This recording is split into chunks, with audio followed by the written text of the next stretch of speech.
আমার আজকের রেসিপি পটল চিংড়ি বাটা রেডি টু সার্ভ। আশা করছি আপনাদের এই ভিডিওটা ভীষণই ভালো লাগবে। রেসিপি ভালো লাগলে আপনাদের মূল্যবান মতামত আমাকে লিখে জানাতে কিন্তু একদমই ভুলবেন না। আর এখনও এই বন্ধু চ্যানেলটি সাবস্ক্রাইব করে না থাকলে প্লিজ আমার চ্যানেলটি সাবস্ক্রাইব করে আমার পাশে থাকবেন। নমস্কার বন্ধুরা, আজ আমি এমন একটা রেসিপি আপনাদের সাথে শেয়ার করতে চলেছি যেটা থাকলে এই এক তরকারি দিয়েই আপনার পাতের সমস্ত ভাতটা আপনি অনায়াসেই সাবার করে দিতে পারবেন, আর অন্য কোনো তরি তরকারির দরকার পড়বে না। আজ আমি আপনাদের সাথে শেয়ার করব পটল চিংড়ি বাটা। আসুন দেখে নিই কীভাবে তৈরি করি আমার আজকের এই রেসিপি। এখানে আমি নিয়েছি 6টা গোটা পটল। পটলের উপরে যে খোসাটা এটা জাস্ট হালকা এরকমভাবে আমি চেঁচে নেব।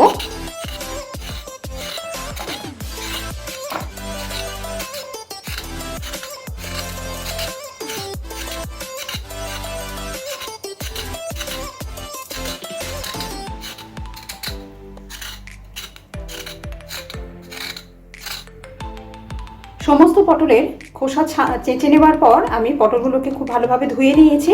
এবার পটলগুলোকে আমি কেটে নেব। প্রথমে দুটো সাইড আমি কেটে বাদ দিয়ে দিচ্ছি। এবার মাছ বরাবর এইভাবে একবার কেটে নেব আর এইভাবে ছোট ছোট টুকরো করে নেব।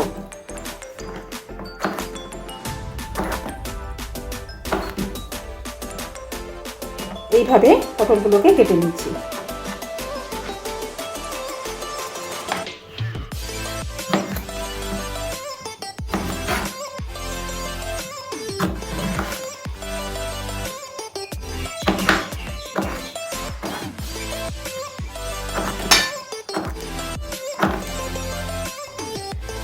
এবার রান্নাটা করার জন্য আমি একটা প্যানের মধ্যে দিয়ে দিচ্ছি সামান্য পরিমাণ সরষের তেল।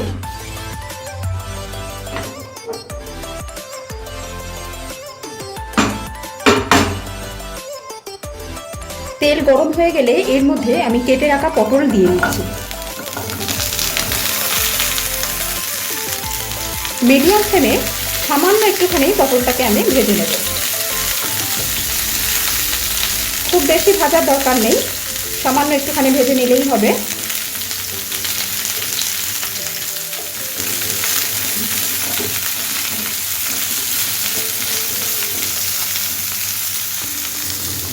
পটল হালকা করে ভেজে নেওয়া হয়ে গেলে এর মধ্যে আমি চিংড়ি অ্যাড করে দেবো। এখানে নিয়েছি বেশ কিছু পরিমাণ চিংড়ি, প্রায় 150 গ্রামের মতো চিংড়ি আছে এখানে। এটা আমি এর মধ্যে দিয়ে দিচ্ছি। এবার এই একই সাথে পটলের সাথে চিংড়িগুলোকেও একটু ভেজে নেব।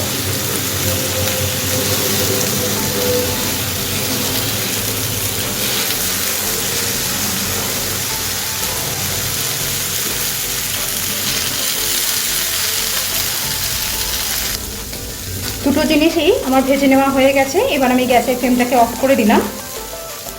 এবার এগুলোকে একটু ঠান্ডা হতে দেব। পটল আর চিংড়ি ঠান্ডা হয়ে গেলে আমি এগুলোকে তুলে নিয়ে একটা মিক্সিং জারের মধ্যে দিয়ে দিচ্ছি।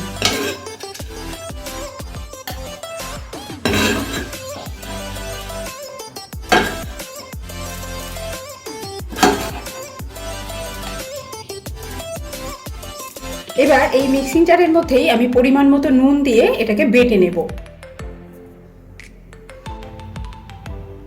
এবার রান্নাটা করার জন্য ওই প্যানের মধ্যেই আমি দিয়ে দিচ্ছি সরষের তেল। তেল গরম হয়ে গেলে এর মধ্যে আমি দিয়ে দিচ্ছি কালো জিরে ফোড়নের জন্য।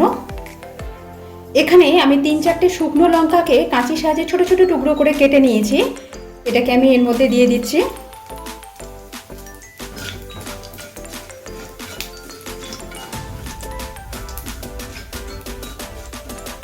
ফোড়নটা হয়ে গেলে এর মধ্যে আমি অ্যাড করে দিচ্ছি রসুন। রসুনটাকে আমি সরু সরু করে কেটে নিয়েছি। এখানে আমি 4 থেকে 5 কোয়া রসুনকে এইভাবে সরু করে কেটে নিয়েছি, এটাকে অ্যাড করে দিলাম। রসুনটাকে সামান্য একটুখানি ভেজে নেব।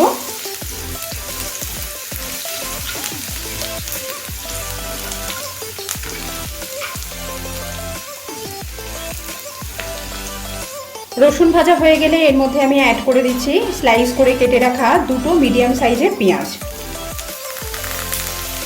পেঁয়াজটাকেও ভেজে নেব।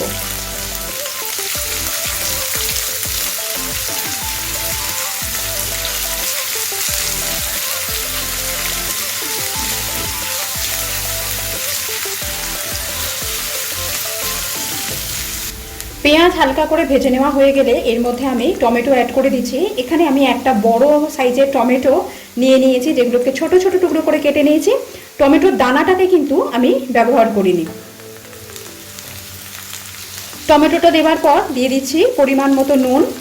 পটলটা বাটার সময় পটলের মতো নুন আমি দিয়ে দিয়েছিলাম, এবার বাকি নুনটা আমি সেই বুঝে এতে ব্যবহার করলাম। এবার টমেটোটাকেও একটু পেঁয়াজের সাথে ভেজে নেব।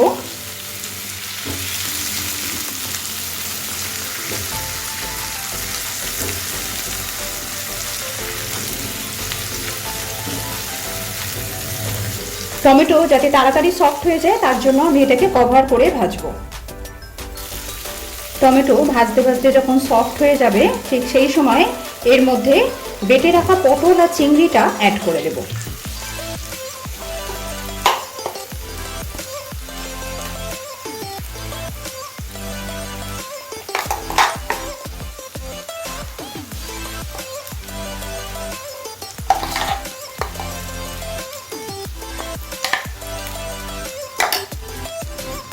পটলটা দেওয়ার পর অ্যাড করে দিচ্ছি সামান্য পরিমাণ হলুদ, খুব সামান্য পরিমাণ গুঁড়ো লঙ্কা আর 1 টিস্পুন চিনি।